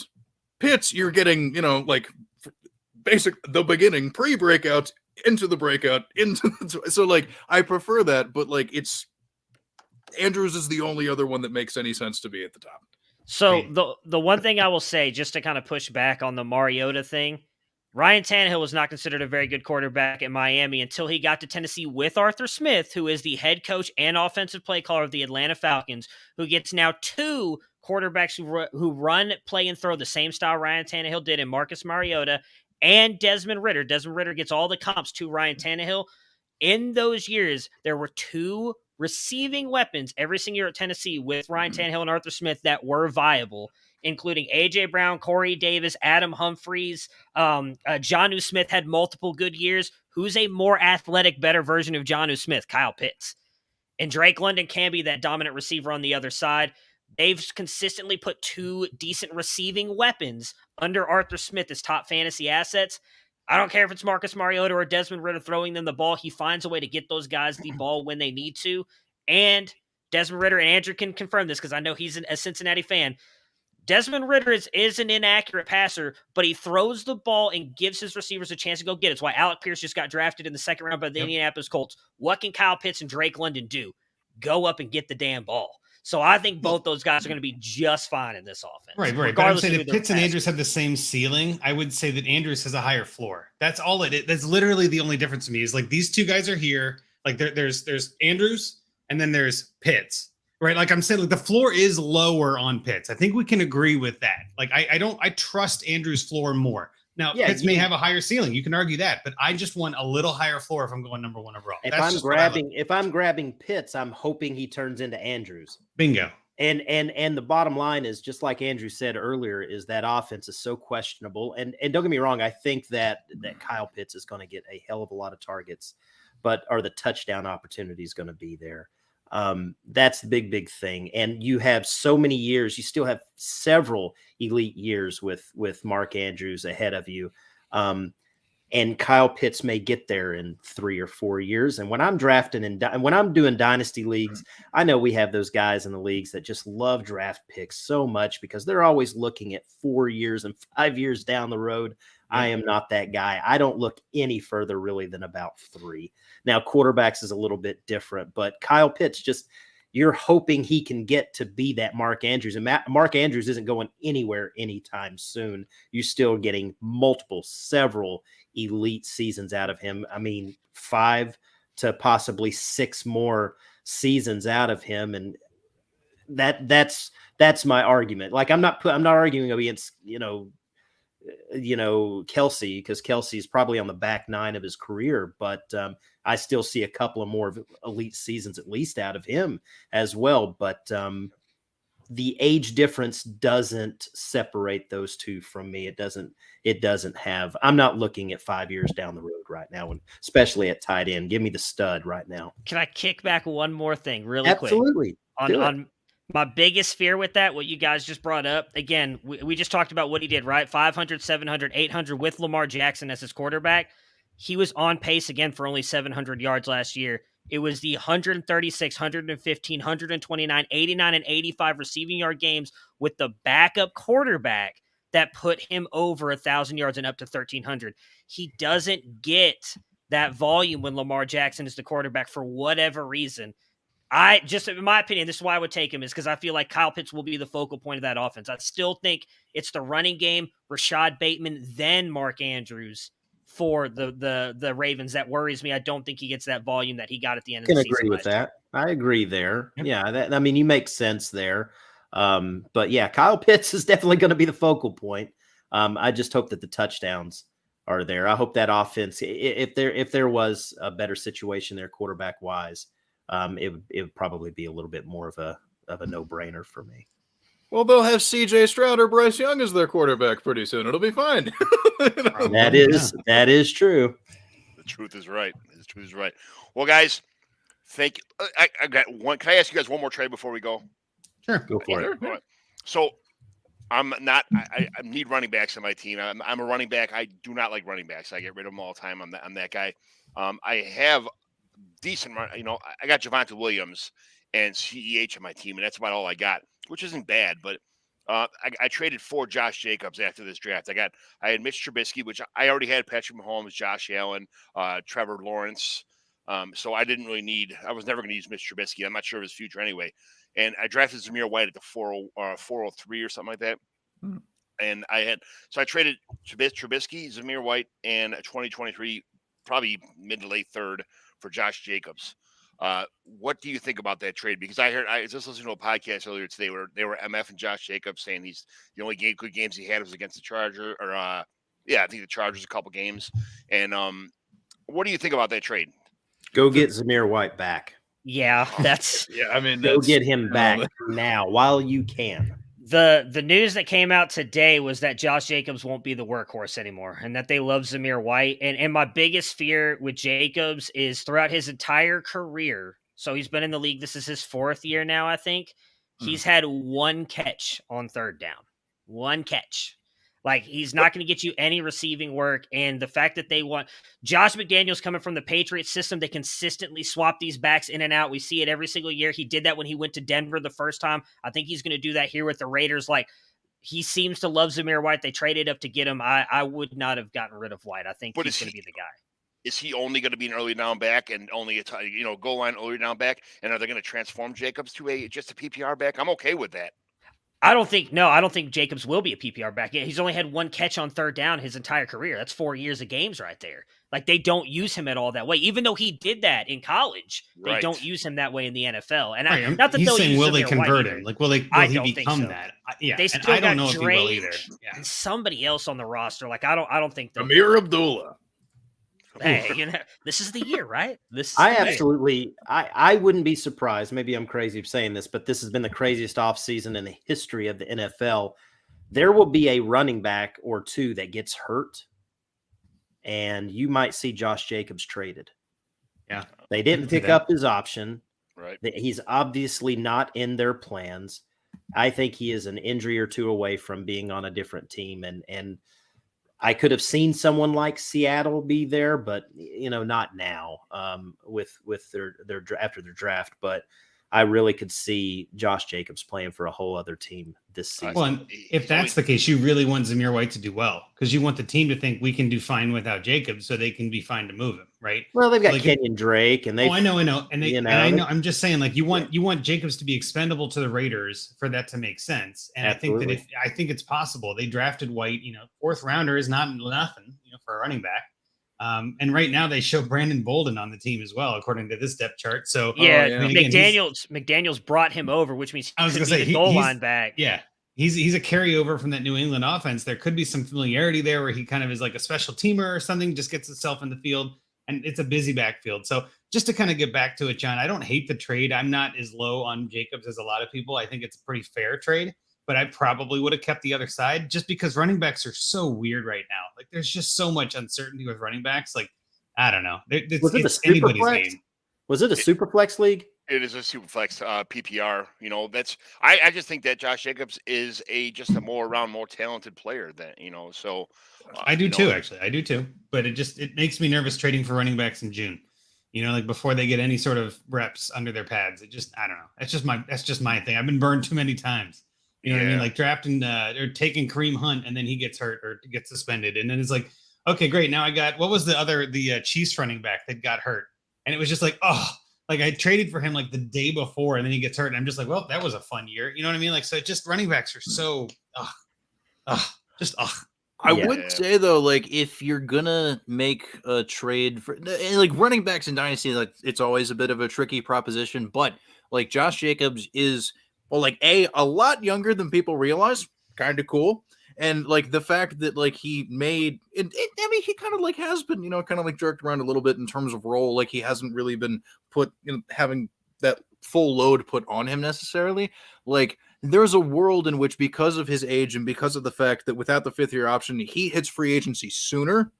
It's one of the few running backs in Dynasty where it's just like investing now doesn't really kill you. Like he's far enough away from the age cliff that it's like, okay, maybe the second contract could actually be pretty good for him. And like, let's say for all intents and purposes, just looking for potential suitors out there in the NFL market, starting, like this next coming off season. What do the Houston Texans really like to do? Try, Lose. Patriot, well, but like Patriots type guys or something, you know what I mean? Like, and McDaniel's doing the whole thing, it's essentially just grooming him to become a Houston Texan potentially or something like that. Like in a world where like, hypothetically, if my boy Davis Mills ends up being pretty good and they want to invest in that position to do something, that's a pretty good spot right there. And they're Atlanta. Yeah, Atlanta, another destination. Like the myriad opportunities for him out there to be able to move on and actually be like a rare second contract running back that you don't hate. Like Zamir White holding on to that that would have been like the best way to maximize the value, of course. But like just with the understanding that that's already out of it, this is a pretty rare opportunity to feel really good about a second contract running back coming up. Like it's a very unique opportunity. That's fair. I just feel like this is Antonio Gibson, Brian Robinson situation, and the same, but it kind of in that, not the exact same situation, but and that's fair. Yeah. So in these 1A, 1B type of situations that are all the these depth charts that these NFL teams are doing right now, he could sign on as a 1B that could easily turn into the 1A on another team, depending on on the situation. So, I don't like my running backs with letters. I'll just put it that way. Like, man, I want a 1. I want a 2. I'm with you. But man, that's the world we live in now, man. We don't have those. Oh, I know. True bell cows I'm just saying anymore, what I like. Kevin's putting it perfect. There could be 5 running backs that play. That terrifies me so much. Yeah. Oh, God. I think Kevin's right, and I'm almost happy that Jacobs is underused and so young, like Herm said. I think he's going to have for someone to be 23 years old and still have a bright future with not being even used in any bit of his skill set, I think he's super undervalued for the future. So I just kind of made a decision for a long-term investment for a running back on the cheap. So, I drafted Zamir White for a reason, but I had to get rid of a bunch of pieces on my roster first of all, and getting rid of 3 for 1 is kind of not a big that's context. Context matters. This guy likes to make a trade, so go back and see if you can get White. See if you can get him back. I think after that Jacobs news came out, man, he'll probably hold on to the White a little bit tighter, but give it a week. See what happens. Yeah, right. Give it a week. Well, guys, it's been an hour and 41 minutes now. I'm so sorry to take up all your time. This is what I do for fun, man. This is my hobby. You guys were awesome tonight. Every one of you guys brought a smile to my face with your comments, you make it, talking to each other back and forth. And it's an awesome group, awesome setup. Awesome. You guys are handsome, funny, everything all about it. You made my night tonight. So thank you very much for coming on. If you on the way out and you guys want to just one more time say a little bit about yourself, and I cannot explain enough for you guys to give up your time to come on the show tonight and make my night. So thank you very much. Herms, go ahead. Start off. Tell me. Yes, hello, hi. On Twitter, at Herms NFL. That's where you can find me talk about fantasy football and any other weird musings that I decide to share with the public. When I'm not doing that stuff, you can find my written work over at fantasypros.com. It's a website, and you use your browser to find it. I also have a podcast. It's called The Lateral Show. It comes out a bunch of different places. I say the F word a lot. And then also, I am the podcast producer for the Devy Royale. That is on Twitter at the DEVY Royal with an E. That is a good thing for college stuff. And I don't know. I don't talk on it because I don't know nearly as much about college football, but they do know stuff. So just, I don't know. That's the thing. Herms. That's me. Hi. Herms. Awesome. Thank you very much. Matt. Yeah, thank you so much for letting me come on here and talk about the Browns. Typically, I'm talking all college stuff, so it's fun to, get my sad delusions out on how I hope we're going to be good this year. We're going to finish 4-13 again, as we typically do. But you can follow me at SportsFanaticMB. Everything I do is at CampusToCanton.com, so go check that out. All my podcasts, writings, everything is over there. We appreciate the support, and thank you guys again for having me on. Bob? Oh, same thing for me. Thanks for having me on. This was a super, super blast. I respect every one of these guys. I follow every one of you. But yeah, you can follow me here, Dynasty Bob FF. You can go check out dynastyprosfootball.com. Great website. Kind of like a like a little stepchild of maybe Fantasy Pros. So I've had that compliment before, and I'll take it all day. So, but yeah, I appreciate having me on. Thanks, man. Andy. Yeah, so I'm at Andrew Hall FF. Find me on Twitter. I post articles on Fantasy Pros. I got a couple coming out this week still on some different, target share risers, and I think I got sell article coming out for Dynasty. And then obviously find us on the Dynasty Junkies. We usually go live every Thursday night around 9:30 or so ish, to use an open bar term. This week is actually our 100th episode, so please check that out. Come by, have a fun time. We're gonna have a little celebration, bringing back some old faces, and talking about the history of the podcast a little bit, but also getting into some good Dynasty content as always. So yeah, that's where you can find me. I always tell people, find me on Twitter, have a good conversation. Let's go and have a great year. Let's all go win some titles. That's what we're here for. I was on that show before, so hopefully I can be on the Craig Ruth. Great show, fellas. Craig, thanks for watching. You guys, I couldn't have picked 4 more awesome people to be on the show for this division. It's a great division, great people, great fans, great everything. Thank you very much, everybody. Thanks for tuning in. It'll be on podcast form on Anchor, like you guys mentioned before. So thank you very much. Thank you.